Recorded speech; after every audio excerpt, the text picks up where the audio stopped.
Adoption of the minutes. Recommendation that the minutes of the Select Finance Committee held on February 24th, 2021 be adopted. Excuse me, what order don't you have to call the question just because you got to? Oh, sorry, I'm kind of cruising through.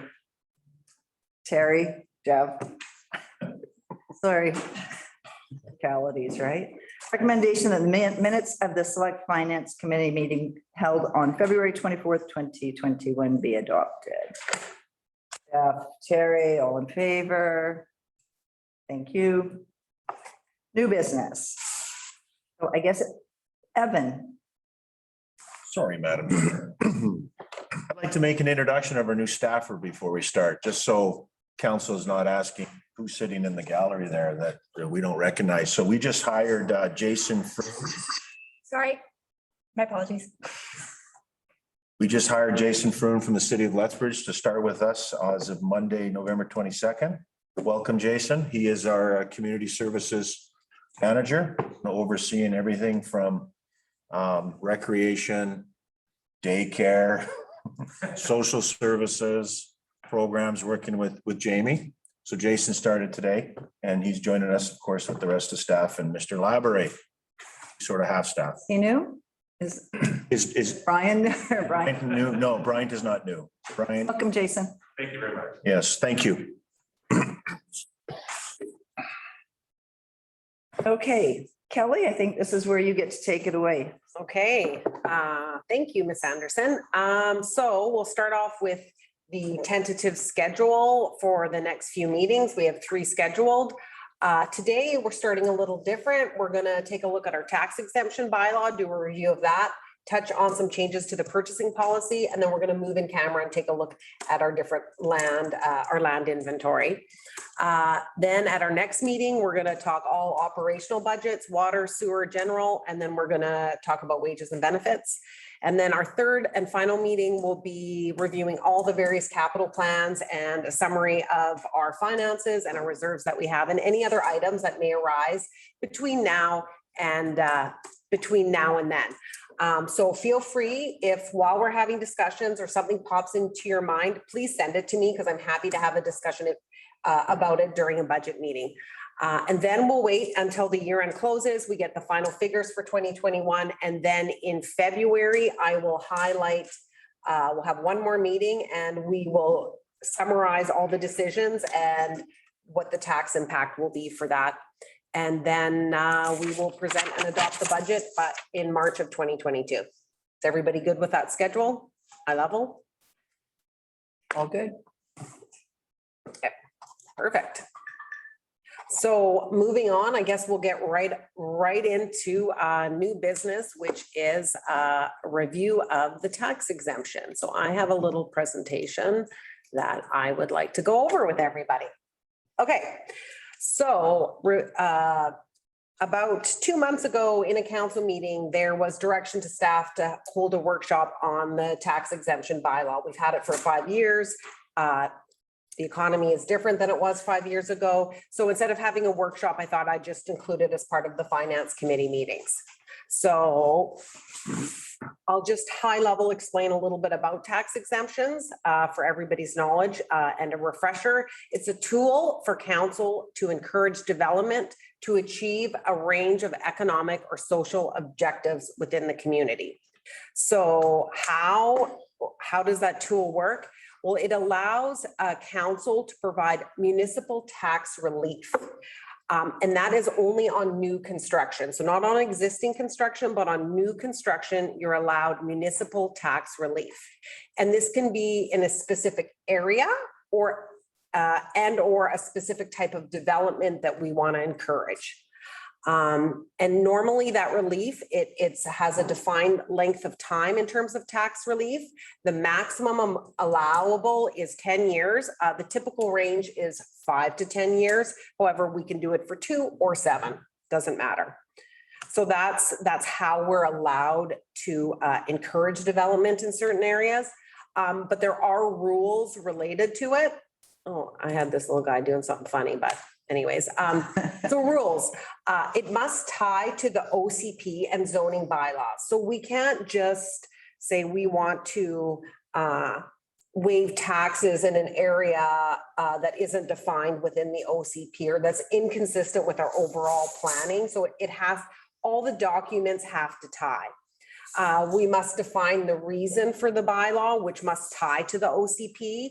We have to define areas. And so we need direction from council in terms of what area and what extent of the tax relief.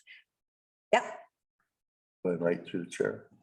I thought when we did this revitalization tax exemption, that the renovations, that major renovations that some of these guys did on Main Street qualified for tax exemption. Yeah, and we'll go over that. Yeah, because your line here says new construction only. Right, so new construction, so I guess not from scratch construction, it is improvements, so any improvements or newer construction. Okay, so maybe we could add so that it reflects that better. Okay. When people actually look at it, because a renovation is not, in my mind, not considered new construction. No, fair enough, valid point. Thank you, Councillor Malmas. Thanks. And I think that there were some thresholds, like up to this much, 100,000 or 150 in improvements. Correct. And I'll quickly high level summarize that so everybody is up to speed. Yep. Go ahead, Terry. Yeah, thanks. I think that with Kelly's presentation, that's all come out in the wash. All right. So really the question is, what development does Sicamous want to encourage really, and where do you want it? That's the point of the tax exemption. So that's just high level about them.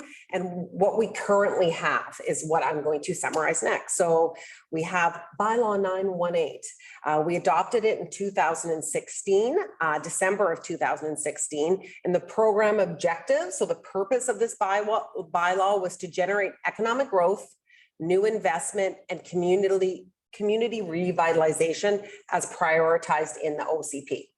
So that was the goal and the objective of that bylaw.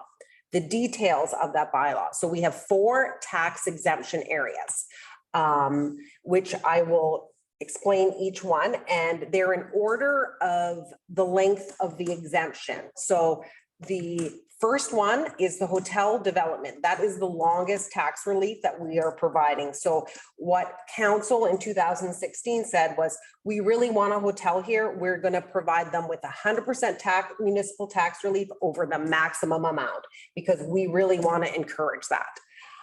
So it's for the construction of a hotel development. Let's make this a little bit bigger. With a minimum of 50 sleeping units. That's the definition. It's anywhere within the municipal boundaries. It's 10-year, 100% municipal waiver of taxes. Whoops, sorry. Go back to that. Assuming a construction value of $5 million, they would save 44,000 in year one and approximately just under 500,000 over the 10-year period. So that's tax savings to the developer. However, or the owner, however, it's a tax cost to the district or tax loss to the district, right? So there's 2 sides to that, but that's definitely a good incentive for a hotel. And so far, no applications have been made for this exemption since it's been issued. Okay. And on to the next one is the town center development area. So this is a pretty big area that we've defined as the town center here. There's 2 different amounts. One, like Councillor Malmas has said, is for improvements. So that's improvements of a minimum value of $25,000 or more. And the next one is for development. So new construction with a minimum amount of $100,000. It's within the commercial development, within the town center development area, which is this definition within the OCP. The improvements there's a 5-year tax exemption, 100% municipal waiver, and the development. So if it's a new construction, it's 10 years. So we said, oh, if somebody does an improvement, we'll give them a 5-year, but if they do a new construction, we'll give them a 10-year, 5-year tax-free, 5-year graduated.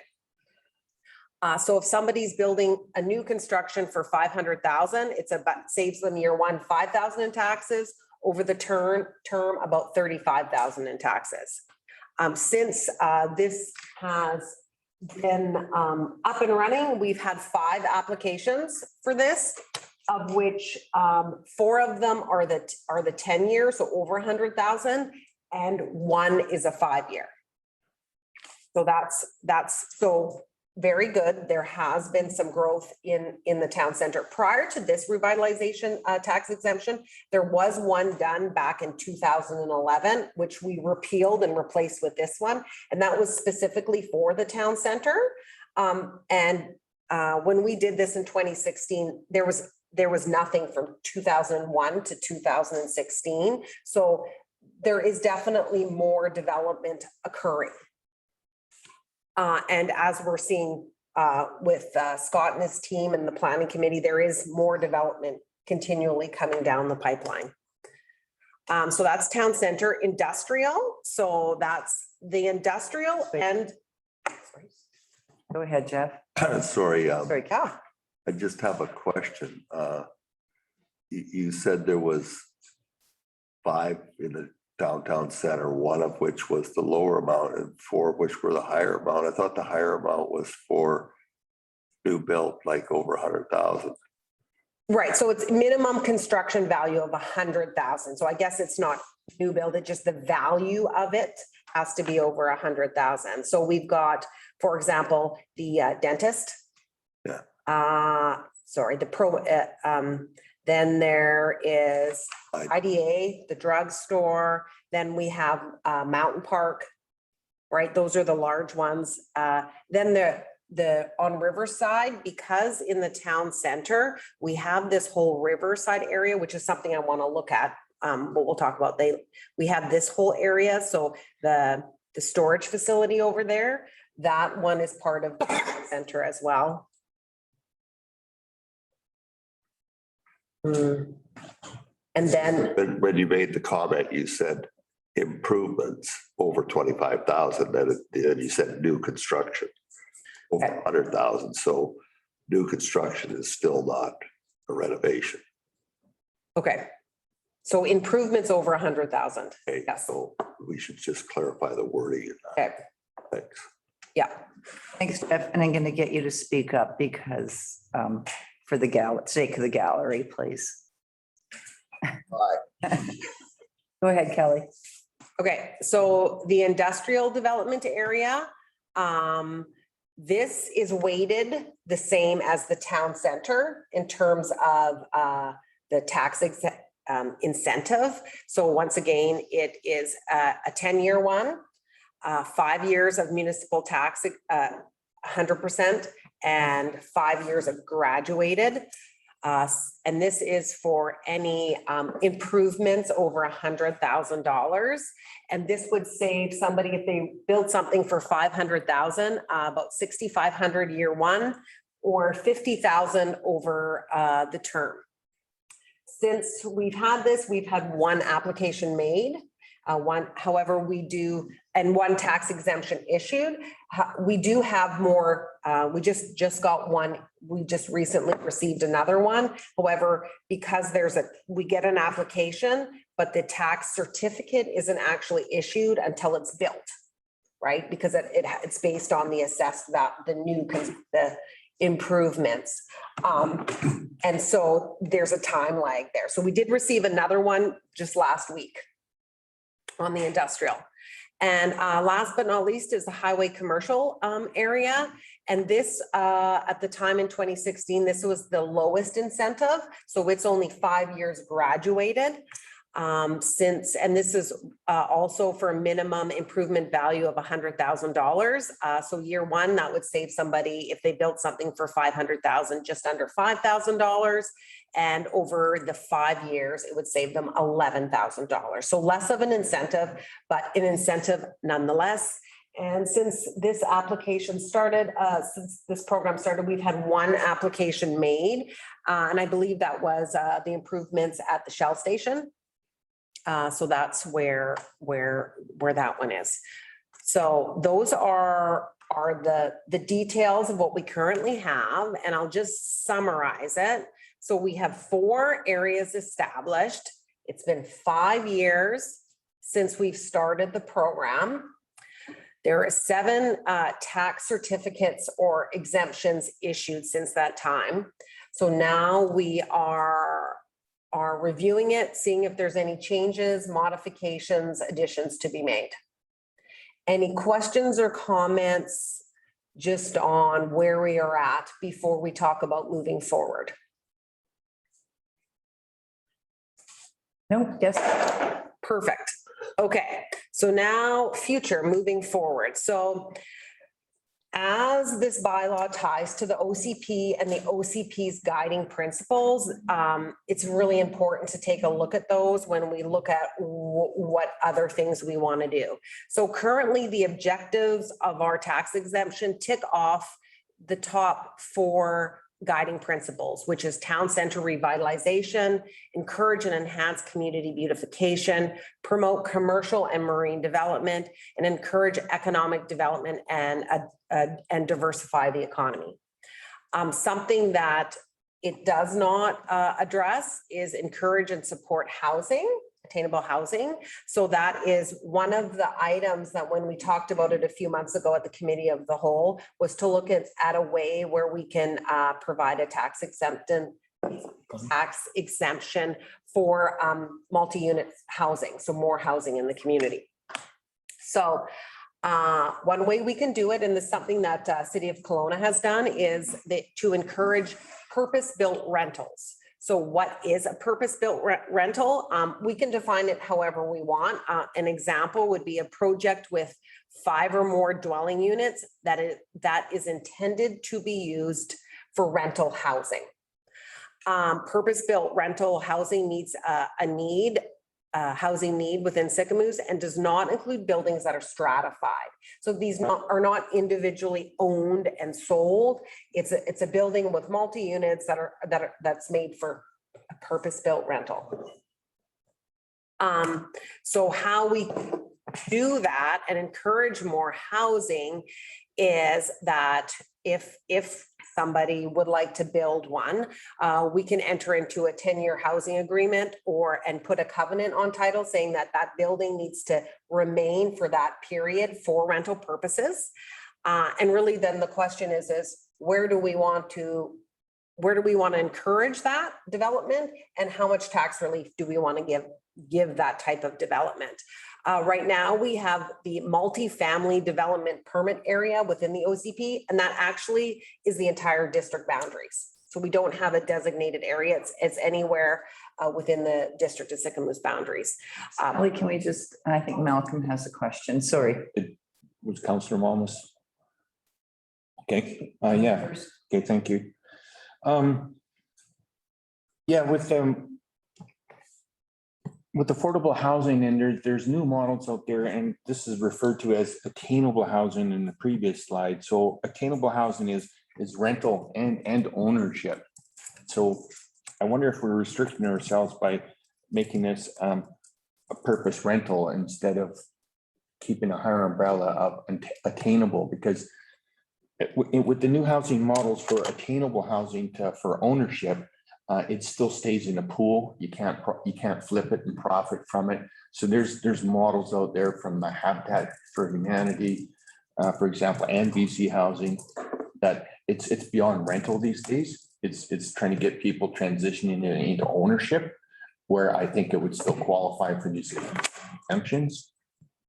So as long as it follows strict guidelines of Habitat for Humanity or BC Housing for ownership, you're still avoiding the foreign investment or even local investors flipping for profit, because they're not allowed to make profit even when they sell, if they sell. So I'm just suggesting to the committee that maybe we broaden that definition to include affordable under some conditions. Yep. No, definitely. I can look into ways that there's just certain rules within the community charter in terms of where we're allowed to apply a tax exemption. So I just have to make sure before we do that we're allowed to do that. But definitely, yes. Thank you. Go ahead, Jeff.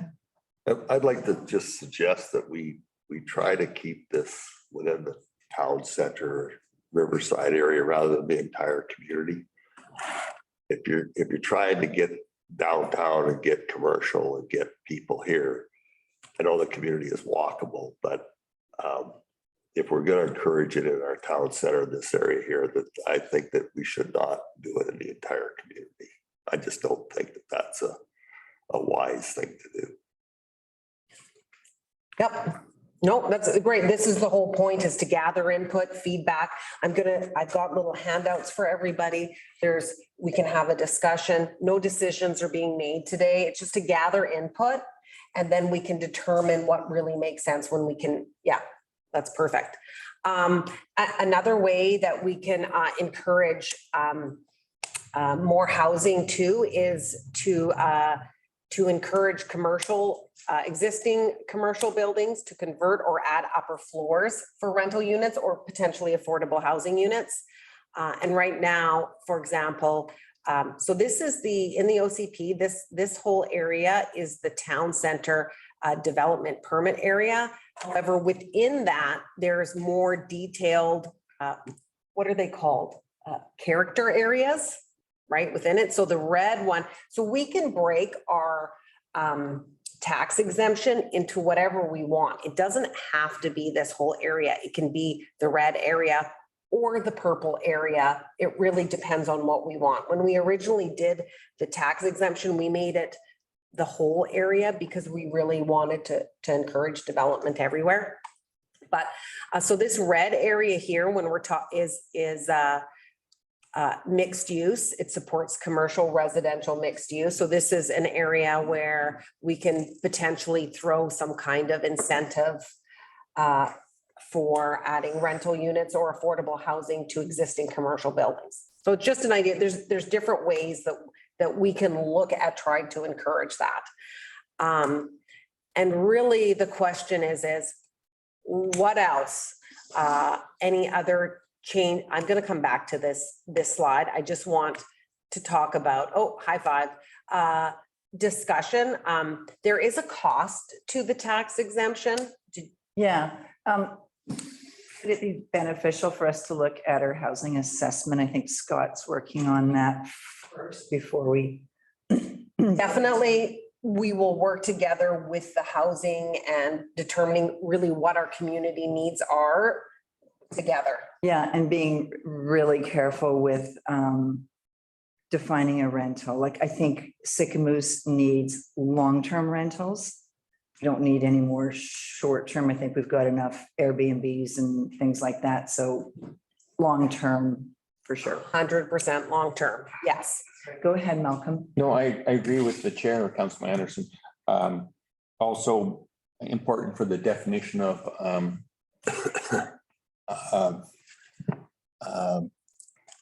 under attainable housing, if our charter allows for ownership in this exemption, that we properly define the value of the ownership, like our covenant on Parksville tried to do 10 years ago, but the value of the house has to be, well, that one was, I think, 299,000, I think, but figure out current market values and have a very strong, if the charter allows ownership under this exemption, to have some very strong definitions of ownership and what the value of affordable housing is even for that.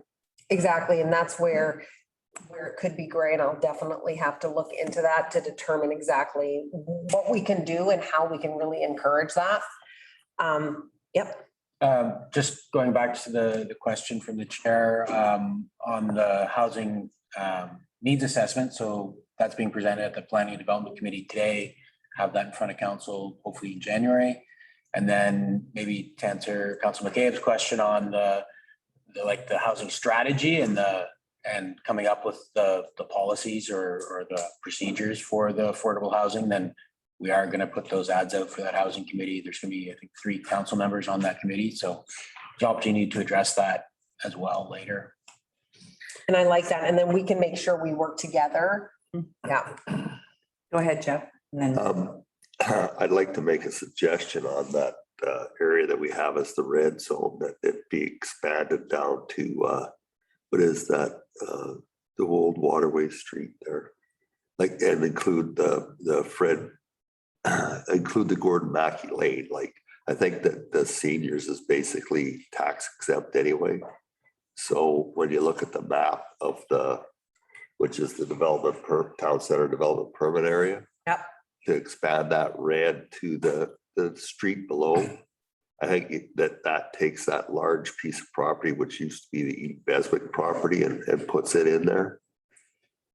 And really, so this is something embedded within the OCP, and this is where our tax exemption has to tie to the OCP. Yeah. So this would be a change to the OCP if we wanted to do that. Yeah, no, I understand that. So, and we're gonna review it when we get done with the zoning bylaws and Right. make amendments to it as well. But I'm just suggesting for conversation that we move that line down, because the seniors thing, Hobans and that, I think it's all tax exempt anyway already, so. Thanks, Jeff. Okay, Malcolm. Yeah, and sort of along the lines of Councillor Malmus there. If this committee suggests to recommend the council that we just blanket the community, then that's not necessary, right? With the housing, correct. Right. With the housing piece, And, yes. and I don't think we should start amending the OCP. I think we should just blanket it, district of Sicamous as for this exemption, because then people will start coming to the planning committee with that variance request, or can I get that exemption over here and there? Why not blanket the whole community, and we're not isolating any potential properties? Yeah. And we're not changing OCP either. And really maybe the important thing is the definition of exactly what we want. Exactly. Help define it as much as location. So before we just have a discussion on a few things, I just wanted to let everybody know that there is a cost. So, and what we really need to think before we expand or increase or modify anything is that, does the tax exemption actually help stimulate the development, or will it happen regardless? I will let you know that 7 of the 7 exemptions, 4 of them didn't even know about it, and I had to chase them down to actually fill out the application so that I filled it out on their behalf, and so the tax exemption, although it's great, wasn't actually stimulating that. It was just a bonus for the developer. So the more areas and developments, the more loss of revenue for the municipality. So for example, in 2021, we lost $37,000 of revenue because of the 7 tax exemptions that we have. So what we really want to do is look at the cost versus the community benefit and be specific about what we really want in Sicamous and where we really want to help focus that development to ensure that there's minimal loss of tax revenue. Because as you know, development is starting as well. So it's great to have an incentive, but to have it defined, so we're really trying to get what we really want, it is important.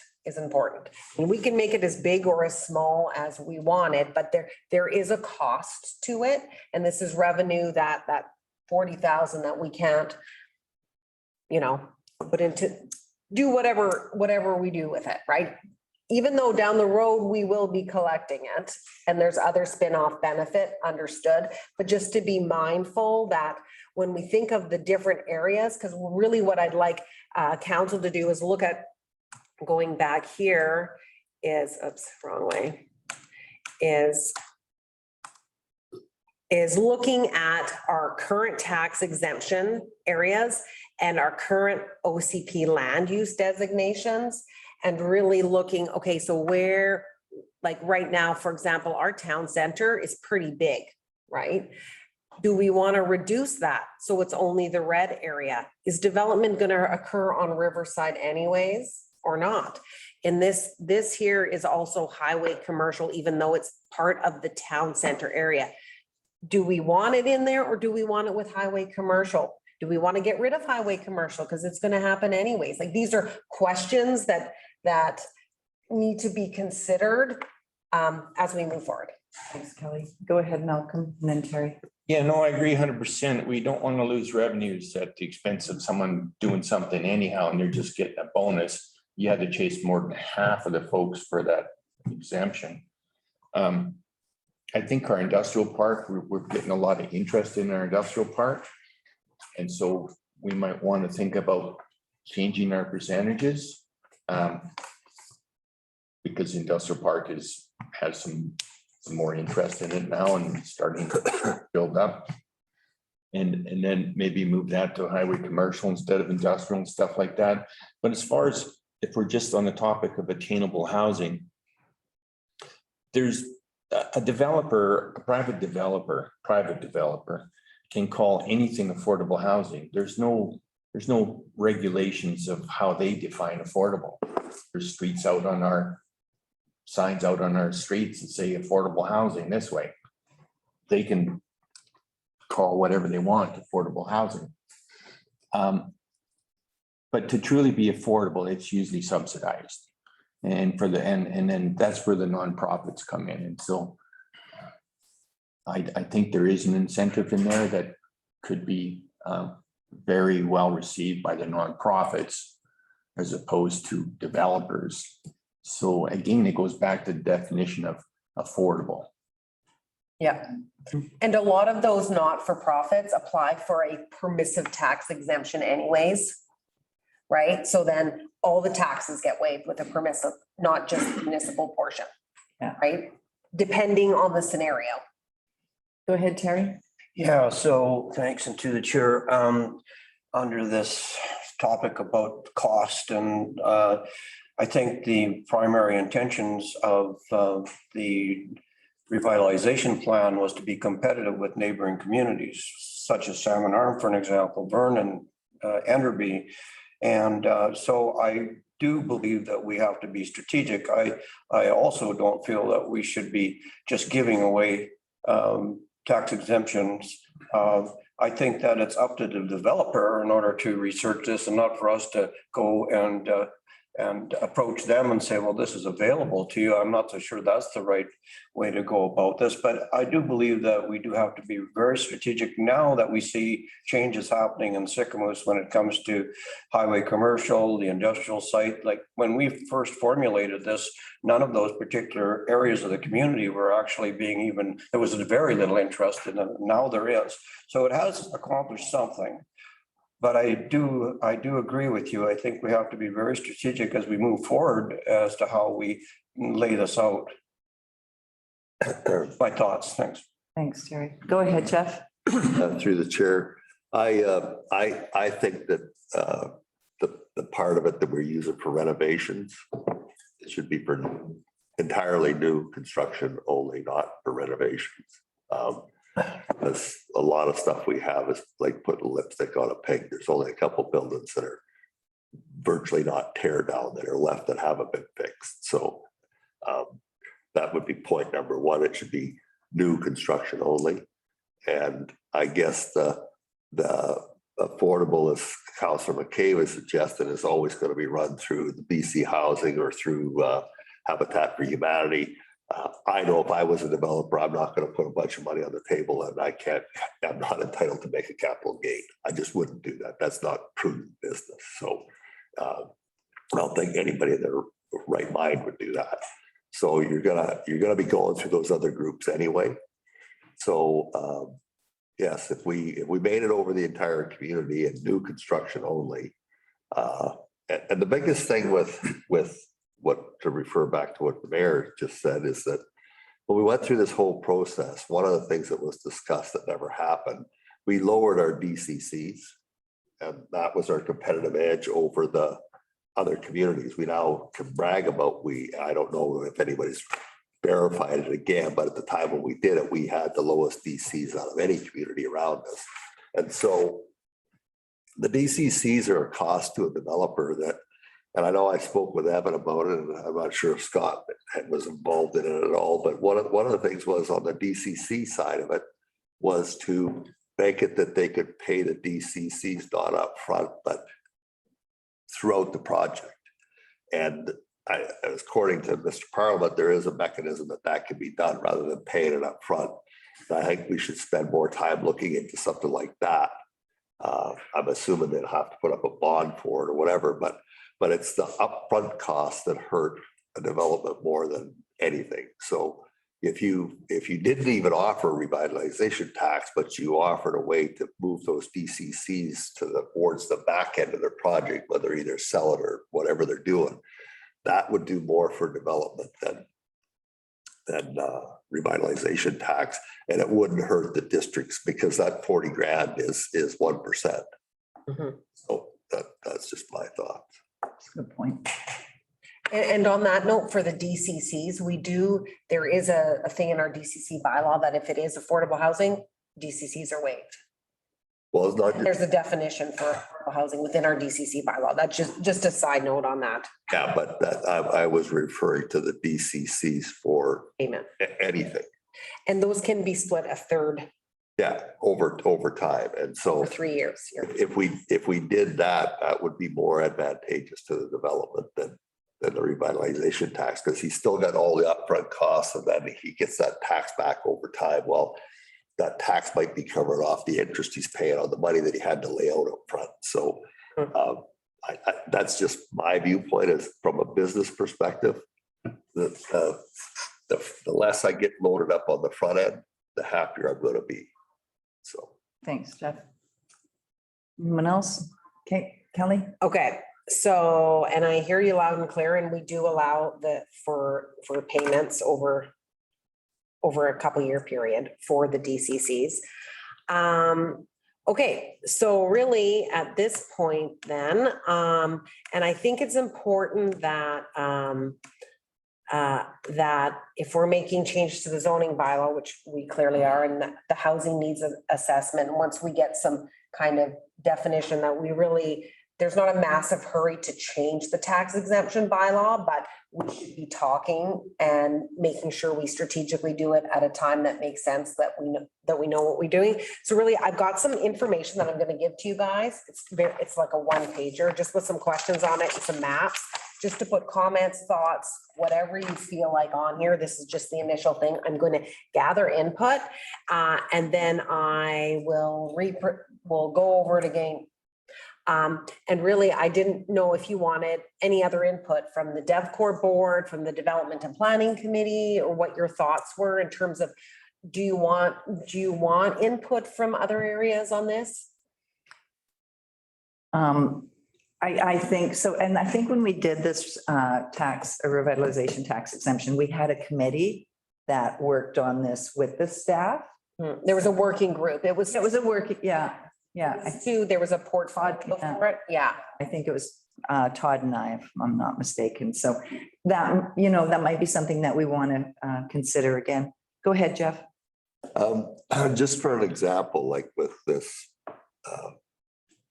revitalization tax, excuse me, I want to throw one address or one building, which is about to get a major renovation again, and it's already on the exemption side. So Mount Park Sport Building, they're going to go in there and spend probably $500,000 again. Are they going to get yet a further tax exemption? If they apply for one, they're eligible. Yeah. And that's where we take a look at where that tax exemption is. And so, for example, and the cost, and are we okay with that if the development's going to occur anyways? Like, for example, on Riverside, the lakeside storage, that costs us almost $11,000 in taxes for that. The Shell, that's $13,000 in taxes. So those two large things that happen cost a lot of taxes. The Mountain Park is about $5,600 in taxes, right? So this is where, as much as we want to give out a tax exemption to encourage it, because we do want development, really, is that a deal breaker for a developer? And you're right, a lot of upfront costs are more important. And this is where we need to be strategic about what we really want and where we really want it. So through the chair, if I might, Finish off. where I was trying to get with this is if it's just gonna keep mounting up and it's in our town center, which is the higher value properties. All right, highway commercial, which is higher value properties. That's where we're taking the biggest kick on this thing. And so, you know what, like you said, if you had to go chase them to get them to apply for it, I think we should just drop it and work with the DCCs. And for the record, I'm not chasing anybody anymore. This was originally when I knew there was some happening on Main Street and like the pharmacy and Beach Chick, I went to them. No, I tend to agree too. I mean, there's only so much that you can do and maybe the DCCs are better. Malcolm and then Terry, please. Thank you. Just a quick one, yeah, to answer Kelly's question. I think the two committees, the planning committee and the housing committee should have feedback on this topic. Just my suggestion. Perfect. Did I miss a committee of any sort? I had the DevCore board because it's relating to, we're trying to encourage economic development. So I don't know if that's something you want to get input from them too. It's just input. It's not decisions, right? So how could that hurt? And I will gather it together and I'll present it so you guys can have an idea. Ultimately, it's your bylaw. Thanks, Kelly. Mara, then Evan. Yeah, I agree with Malcolm. I just want to point something out. Originally, prior to us going through this particular tax revitalization revamp, the downtown core was under a tax revitalization plan based on previous councillors. And then we decided that we wanted to expand it based on the conditions of the community at that time.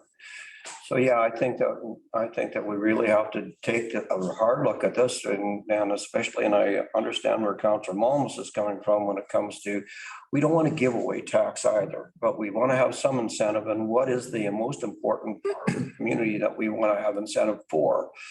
And so I think that the two committees and having some input from them and having discussion and there again, under the cost, strategically look at this again, because I think we have to definitely make some changes without question. Thanks. Yeah, thank you. And yeah, I agree with Dev being a member sitting on this committee as well. Evan, go ahead. I was just going to mention, we should add the Chamber of Commerce in terms of a consultation. Let's hear from the chambers. I mean, listen, folks, the good work on Main Street, you take dental office, you take the smokehouse, great enhancements. It brings vitality to the downtown, but the incentive, it's more symbolic than substantive. Yeah. The cost of a smoker is far greater than the cost of the tax savings. And when you look at the smokehouse, and they've done a great job. But I'd like to hear from what the chamber has to say. I know Bruce spent a lot of money upgrading that building, bringing the new dental office. It's a nominal symbolic savings to him in terms of the incentive. He spent hundreds of thousands of dollars. So let's engage with the chamber as well. Thank you. Thanks, Evan. Go ahead, Jeff. Through the chair, I don't think that any existing, because we have an agreement with them, that it would affect their current rate. It's just the go forward about eliminating it and coming up with a viable thing with the DCCs would be more appropriate. Because at the meetings that we had with the planners and the developers early on, like a year ago, as we had upstairs at Moose's and a couple other places that we had these open house meetings, that was the single biggest comment by any developer was, how do you work around the DCCs? And we discussed it, but we need to make it some sort of I don't know if it's a bylaw or how you work. It's a provincial. We cannot not charge the DCCs. Correct. They have to be charged. It's just, where do we charge them at? That's all they were asking about.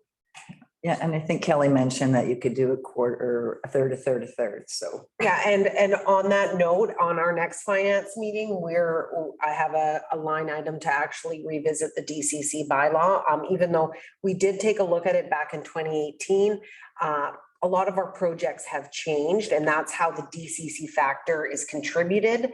And so we'd like to take a look at it and do a little modification to that bylaw. So we will hopefully be looking at it in 2022 as well. Thanks, Kelly. Yeah, when it comes to the DCCs, there is, within the municipal charter, there is regulation around the DCCs that we have to follow as well, right? 100%, yeah. So that's a consideration when we move forward with DCs. I understand where you're coming from, but there is some, there's comes to contact within the community charter, just saying. Thank you. Anything else? Okay, Kelly? Okay, so just in closing, because we already have a bylaw for our tax exemption, any changes would require an amendment to that bylaw. And we'd have to follow the same process that we followed when we adopted the bylaw. This bylaw requires public notice, which isn't a big deal. And it probably will be a 3 or 4 month process, just gathering all the input. And it could, I mean, I could get it done quicker. It also could be longer if we want to make sure we're tying everything together. But by spring, we could have something, it won't take long to amend the bylaw itself. What will take long is determining what we want to do to the bylaw, right?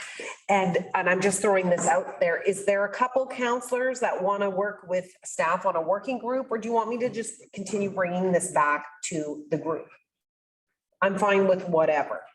Go ahead, Jeff. Well, I think your earlier comment about the chamber, the development corp, the planning committee, and any other group, we should make a presentation with a little more information on it. I think the option of what the BCCs is of that to all the groups so that they're informed about what that process would involve. That way they come back with what they're talking about and then basically come back to this.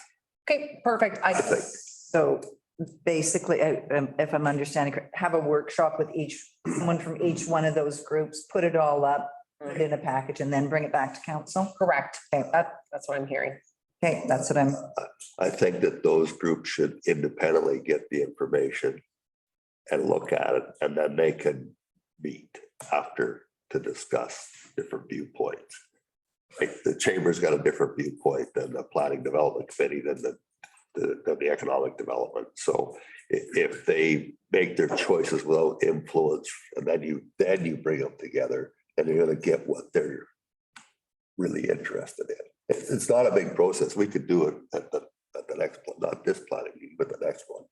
Sure, and I see what you're saying. However, some of those groups haven't been involved in a process like this before, or don't understand the whole big picture or the vision. So bringing them in and getting together and explaining the vision and the process, they'll maybe have better input than trying to figure it out independently. So I would suggest you do a whole group. How does the rest of council feel about that? I think it would be too onerous for staff. I think if you just approach each group individually and ask for their input, engage them and ask for their input, and then roll it together would be more efficient. My thing, if doing it together, it might be very difficult to get these groups together. So I know when the Dev Corp meets, I can have a little discussion. I have some handouts. I can gather input. I can ask the chamber, hey, can I speak to your board? You know, do a little ditty for them. You know, I've got all the information. I can modify the information, you know, I can gather it. Sure. I think You're good with that. logistically, yeah, I'm fine. Logistically, getting everybody together could be very difficult. Okay. Yep, go ahead, Jeff. Yeah, that's what Yeah, I okay. say, or That's- alternatively, we have regular scheduled planning committee meetings, so we could Exactly. have them all attend that. You know what it's gonna be. Okay. You could get the information to them, so they got a preview, and then they can think about it, make their own notes, and then they can either submit them or come to a planning development committee meeting and we can discuss it Okay. as a larger group. Okay. Okay. I will do my best to try to gather the input in the most efficient manner that I can. That sounds good. That's a lot of your time though, going to each one of these meetings as well. That's fine. That's my job. And I care about what this bylaw looks like. And I really do want to gather input, and I want to make sure I'd rather put in the time and get a good bylaw. Yeah, okay, I agree. Ryan, good. Okay, and I have some little, it's just a couple questions with some maps that when this meeting's over, I'll give to you guys and you can take it right on it. And this is something like this, and I can change the questions if you guys, for when I gather input from other people. And so you can let me know what you think of the questions that I have on here. And if you want any of these questions changed, please put any comments, questions, notes, anything on here. I kept it really short so you guys would actually fill it out. I don't like a long questionnaire either, so I'm just trying to get really the gist of what we're trying to get out of here. So I have this for you and I will hand it out when the meeting's over, Because we lose focus quickly. as does We everybody. digress. Scott, did you have something you wanted to add? No, I was kind of thinking same lines of, as Councilor Malmus with the Planning and Development Committee, using that as a tool to reach out. Get people to come to that. Yeah. Okay, Good idea. like it. Okay, good. All right. Okay, so that's it for the tax exemption. So now we're moving on to something really exciting, which is the purchasing policy. This should be a relatively quick discussion. So really, this has been on my to-do list for a while. We've made some changes. No, I'm good. Okay, with the org chart. So the purpose of the revision was two things. To make sure that our definitions within the purchasing policy actually tie to our existing staff that we have and the thresholds. And two is to deal with POs and how we're dealing with that process. We took a look at about 8 other different municipalities to see how they do their approval piece. So at the end of the day, I have highlighted just I've changed a few things, but the key changes I've just highlighted. So now I've moved the definition section to the top and I've got some definitions. Senior manager means the town manager, CFO, operations manager, corporate officer, development services manager, and community services manager. So that group has an approving threshold. And then I've got manager group, which is the health center manager, the financial services manager, the HR manager, and the recreation and events manager, and the fire chief. So I've got 2 definitions here. And then in terms of the thresholds, I've tied them to that. So managers have 5,000. They previously had 10. Senior managers have 25,000, which they had before. And this excludes the CFO and the town manager, which we have unlimited. Previously, it was 50,000 for me and Evan was 50,000 and over. The reality is this unlimited, it also has a caveat here, must be within annual budget approved by council. So we frequently have checks for well over 50,000 just with our bridge. Any contract, larger capital project that we do, we have tons of checks that are over 50,000. So to go running to Evan to get his approval when I am more in touch with what's going on financially and with what's approved in the budget, there was multiple municipalities, I think 3, that had this unlimited for the CFO and the town manager. So I thought the practicality of that made sense for what we do here. And then in terms of the authorization process, as long as the funds are in the budget, in the approved budget, and the expenditure is within the budget, and the expenditure has been approved verbally, in writing, or with a bill by a senior manager or manager, we're fine with it. And the proof of authorization will be on the invoice, not the actual PO itself. Thanks, Kelly. Malcolm, you have a question? Yeah, you're probably gonna explain it to us, but you still have a dual signature on the checks kind of thing, right? The checks are always dual signature, correct? And so what's happening right now with the POs is they're not really, depending on the department. So this is where we're adding some flexibility. So frequently what happens is somebody from PW will go and buy something on an account, or somebody from an admin will buy something, then they come back, then they fill out a PO, and then the manager signs off on the PO. Well, it's after the fact. So what is the point of the PO other than to show that we have a PO? It's not really. And 3 of the municipalities of the 7 or 8 that we looked at didn't use POs. It said they may use a PO. So it's departmental. If somebody's verbally saying to you, like we do quite frequently with the girls, oh, we need you to go to Askew's to grab some muffins. Do we, right? So we verbally given that approval. Then when we get the invoice, Jennifer, who has a threshold of 25,000, we sign it off saying, I approve it, because they verbally get that approval. And you have your budget. Everybody gets their budget to actuals on the 15th of every month. They know where their budget is. They know where their codes are. They're responsible for their budget. They know what's going on it. They sign off on the invoices, and depending on their threshold, that's the proof and the control there. So we've modified this a little bit, and I've also put some more words around petty cash and credit card usage to add some more restrictions there. Please provide a receipt on a timely manner. Don't use the credit card unless you have to use the credit card. Details of what the expense is for should be documented on the back, as well as with petty cash. Petty cash and credit cards are to be used as little as possible. There's certain, people get into bad habits because it's easy. Well, it also doesn't follow the control process, and it is administratively and paperwork wise a nightmare. Invoices get lost. It's messy. So yes, we have it for usage, but I'm putting some stricter wording around petty cash and credit cards. So that's the gist of the changes for the purchasing policy. Thanks.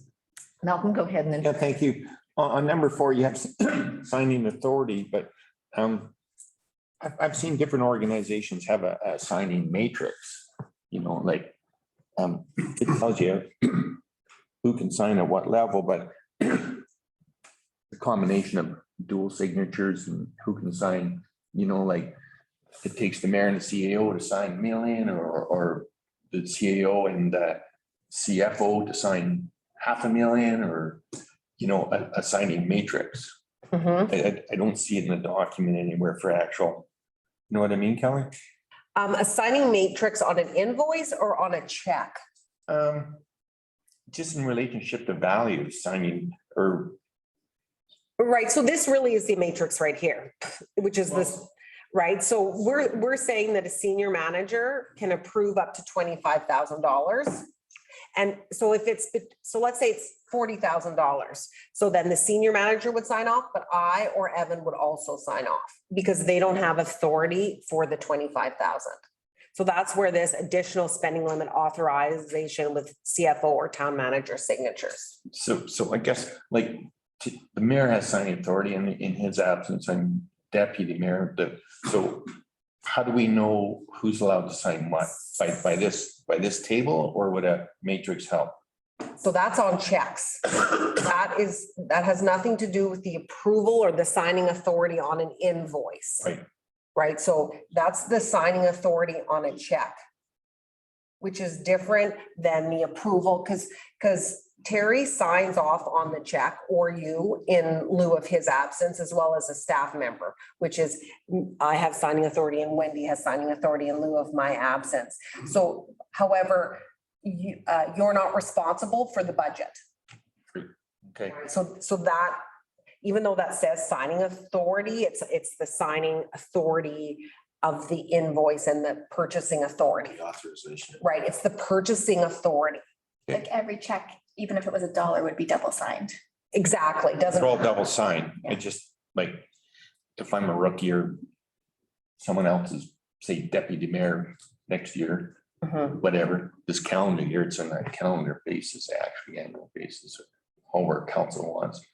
And that person doesn't know, with this table given the proper direction that, oh yeah, it looks like Kelly has the authority. Yeah, okay, and then you do the second signature in the check. So who signs the check has nothing to do with this policy.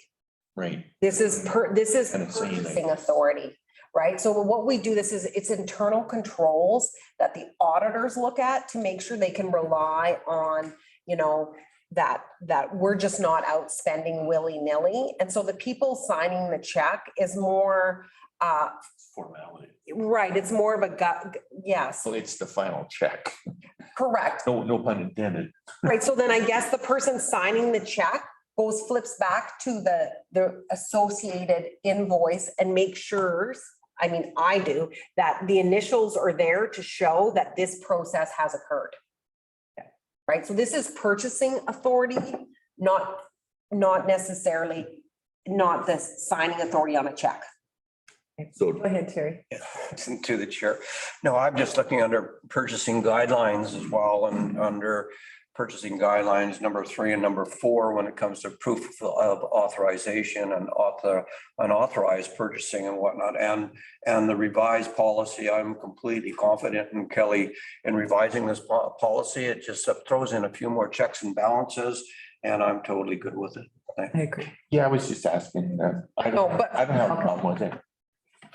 Go ahead, Jeff. yeah, so basically it's just the staff is approving the expense basically before the check shows up or they even write it. That's all it is. So there's no Burt Reynolds happening here.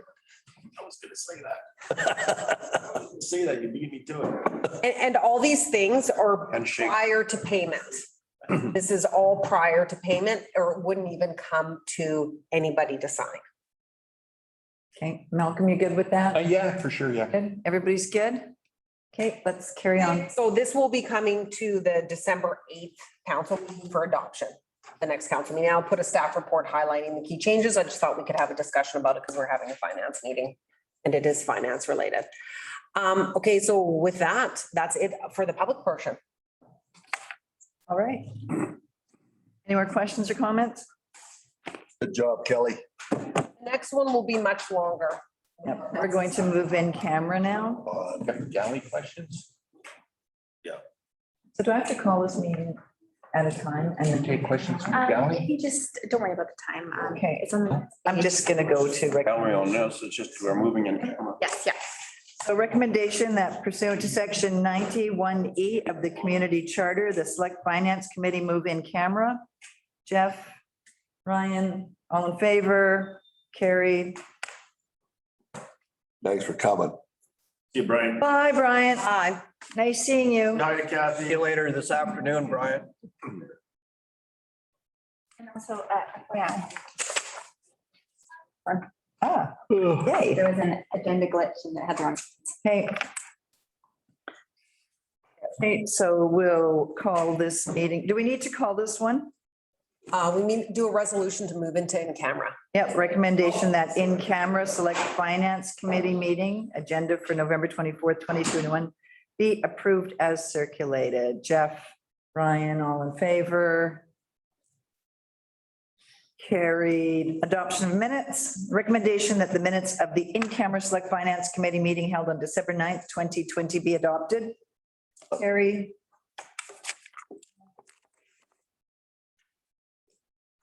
All in favor? Discussion. Okay, discussion. Who the hell remembers December 9th? Did you read it? Yeah, but I can't dispute it one way or the other. Sorry. All in favor? Carrie, thanks for the input, Jeff. I'd be impressed if you did have comment. So business arising, review of land inventory and park discussion. I think that's Kelly. Okay, so One second, are we off Zoom?